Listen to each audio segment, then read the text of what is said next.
Sé que no es fácil creer en cosas como la brujería. Yo mismo durante mucho tiempo miraba con desconfianza y burla a quienes contaban experiencias relacionadas con lo sobrenatural. Los tachaba de mentirosos y de tener una imaginación desbordada.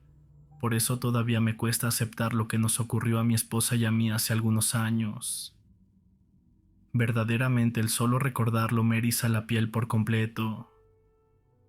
Cuando nos casamos yo venía de una relación anterior que no había terminado bien, y meses después de aquella ruptura conocí a Violeta en el trabajo. Empezamos a salir, y rápidamente sentí una conexión especial con ella. No pasó mucho tiempo antes de que decidiéramos casarnos.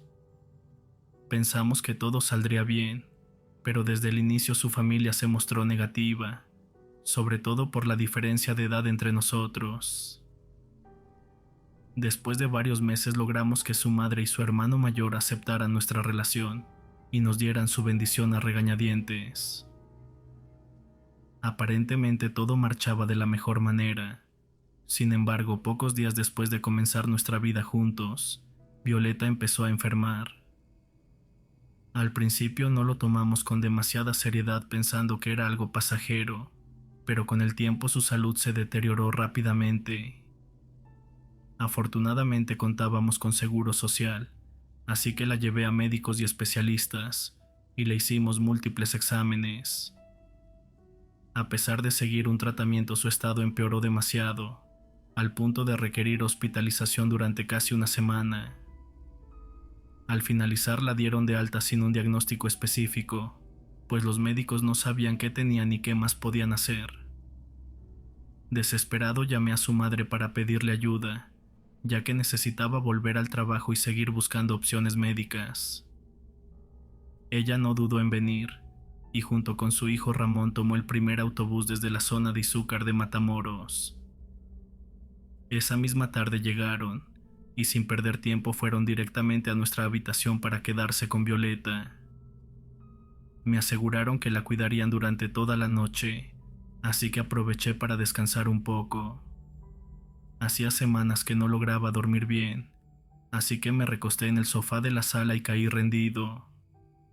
Pasadas las 2 de la madrugada, los gritos desesperados de Ramón me despertaron. Corrí hacia la habitación aturdido por el sueño, y al entrar vi a mi suegra y a mi cuñado intentando sujetar a Violeta, que se agitaba violentamente sobre la cama, como si estuviera sufriendo una convulsión. Me apresuré a sostenerle la cabeza temiendo que pudiera lastimarse, pero en cuanto tomé su rostro entre mis manos se detuvo de golpe y me miró fijamente. Un escalofrío me recorrió el cuerpo, pues sus ojos eran de un tono rojizo y tenían una expresión siniestra. Me sonreía con burla como si no fuera ella misma, y en ese momento escuché una voz ronca y aterradora que me decía que me fuera, que Violeta ya no estaba allí. Me quedé paralizado y totalmente incapaz de comprender lo que estaba ocurriendo. Por un momento pensé que era una pesadilla, pero al mirar los rostros aterrados de mi suegra y de mi cuñado, supe que todo era real. Sentí de pronto un dolor agudo, pues Violeta me mordía la mano con fuerza. Al intentar liberarme, su cuerpo comenzó a forcejear de forma más violenta. De un manotazo arrojó a su madre contra la pared, haciéndola caer con extrema violencia. Traté de sujetarla con ambas manos presionándola contra la cama, pero su fuerza era descomunal. Ramón me miraba sin saber qué hacer, y la desesperación nos envolvía por completo. Entonces mi suegra, con el rostro ensangrentado, se levantó como pudo, corrió hacia su maleta y sacó una medalla religiosa y un rosario. Se colocó junto a su hijo y comenzó a rezar con fervor, mientras intentaba colocar la medalla en la frente de Violeta, pero sus intentos fueron inútiles, pues parecía que algo invisible la rechazaba. En ese momento su madre sujetó la cabeza de Violeta con una mano, mientras con la otra sostenía la medalla y el rosario sobre su rostro sin dejar de rezar. La risa de mi esposa era verdaderamente espeluznante, pero su madre no se detuvo y continuó rezando con fe inquebrantable, hasta que poco a poco Violeta dejó de forcejear y cayó profundamente dormida. Por precaución, mi cuñado me pidió que la sujetáramos a la cama con algunas corbatas. No queríamos arriesgarnos a que despertara de nuevo en ese estado. Una vez que terminamos, nos recostamos en el suelo de la habitación tratando de recuperar el aliento. El silencio nos envolvió por unos minutos mientras amanecía lentamente. Entonces mi suegra rompió el silencio con una voz firme pero cansada, y nos aseguró que a su hija le estaban haciendo brujería con el propósito de destruirla. Añadió que necesitábamos llevarla al pueblo donde una curandera podría ayudarla. La miré en silencio, pues en otro momento habría considerado sus palabras una tontería, incluso me habría reído, pero lo que había visto esa noche no dejaba espacio para el escepticismo. Lo que estaba postrado sobre esa cama no era mi esposa. Algo más habitaba en su interior, algo oscuro que intentaba llevársela. Entonces recordé un detalle inquietante que hasta ese momento había pasado por alto, pues al regresar de nuestra luna de miel encontramos en la entrada del departamento varios montículos de un polvo rojizo y amarillento, alineados perfectamente a lo largo del umbral. Ambos nos sorprendimos demasiado, pero lo tomamos a la ligera. Violeta, que llevaba sandalias, lo empujó a un lado con el pie y dijo que luego lo limpiaría. Entramos sin darle más importancia, pero nunca investigamos qué era ni por qué estaba allí, y días después comenzaron los primeros síntomas. Con la voz entrecortada y a punto de romper en llanto, le dije a mi suegra que haríamos lo que ella considerara necesario para salvar a Violeta. Esa misma mañana empacamos solo lo esencial y emprendimos el viaje a Puebla. En todo el trayecto Violeta seguía dormida, y entre los tres la subimos al coche.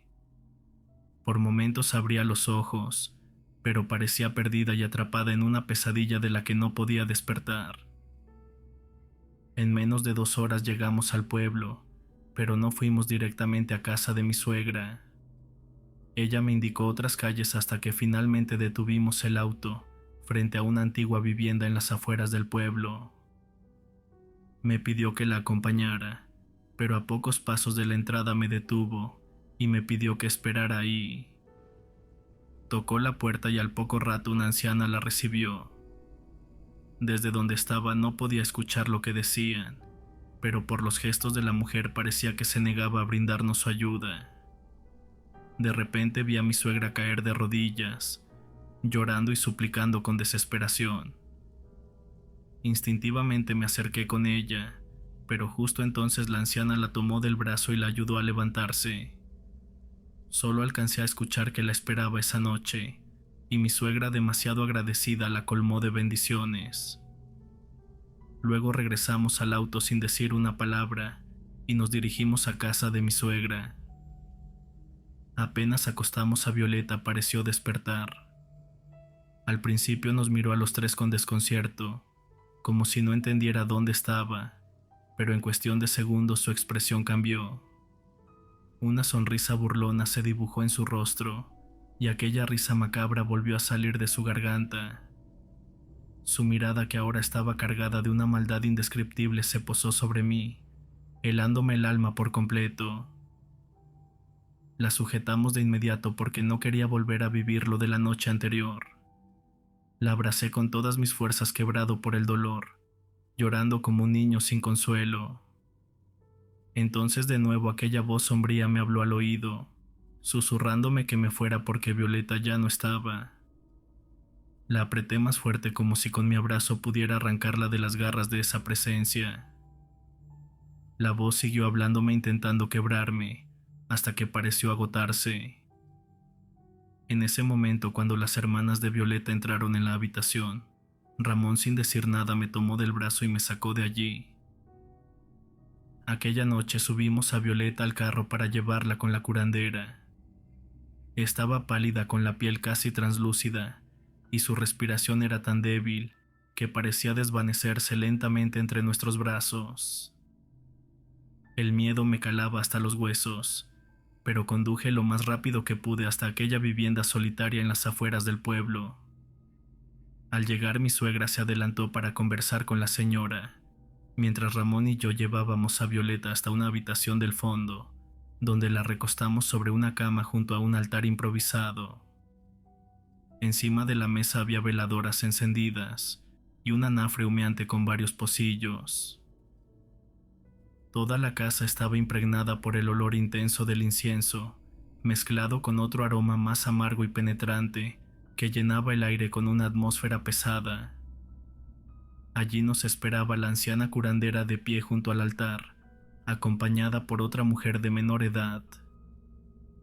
Nos pidieron estar atentos a cualquier cosa que pudiera suceder, y las dos mujeres comenzaron el ritual con solemnidad. Enderezaron a Violeta y empezaron a frotar sus brazos y su cuello con un líquido espeso de color amarillo, mientras entonaban rezos en un idioma extraño que no lograba comprender. Luego la curandera tomó un jarro del altar y se lo dio de beber. Apenas unos segundos después, Violeta abrió los ojos y de un solo manotazo lanzó por los aires a las dos mujeres. Ramón y yo reaccionamos de inmediato tratando de sujetarla como podíamos. La curandera, pese a su edad, se levantó con una agilidad sorprendente, a pesar de haber caído cerca del anafre. Sujetó con fuerza la cabeza de Violeta con una sola mano y comenzó a recitar frases en ese mismo idioma oscuro y misterioso. La otra mujer se unió al cántico mientras presionaba una medalla contra el pecho de mi esposa. La escena era verdaderamente aterradora, pues Violeta se retorcía y su cuerpo convulsionaba violentamente. El aire se volvió más denso y el tiempo parecía haberse detenido.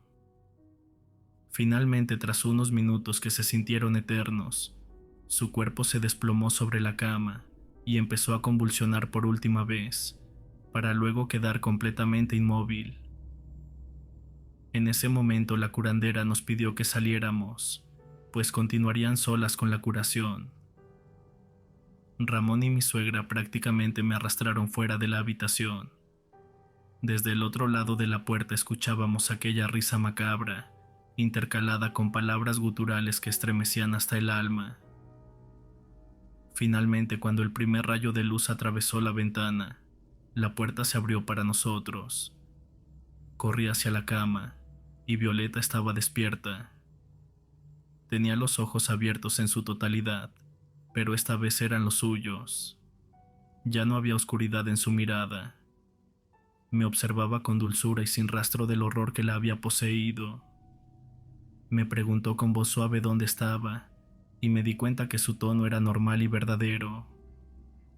En ese instante mi suegra y Ramón se abalanzaron también para abrazarla. Yo no podía creerlo. Había estado tan convencido de que la perdería, que me costaba aceptar lo que veían mis ojos, y cuando me preguntó por qué lloraba no supe qué responder. Pasamos algunos días más en el pueblo rodeados del calor de su familia, y Violeta no recordaba casi nada de lo sucedido. Solo hablaba de una sensación persistente como si hubiese estado atrapada en una pesadilla sin fin. La curandera nos advirtió que la brujería no había sido dirigida exactamente hacia ella, y que debíamos tener mucho cuidado de ahora en adelante. Regresamos a casa 2 semanas después, y pactamos no volver a tocar el tema de lo ocurrido, como si callarlo pudiera enterrarlo en el olvido. Al día de hoy tengo pesadillas en las que la veo retorciéndose en la cama y poseída por aquella fuerza maligna, y sigo temiendo con cada fibra de mi ser que algún día todo pueda repetirse.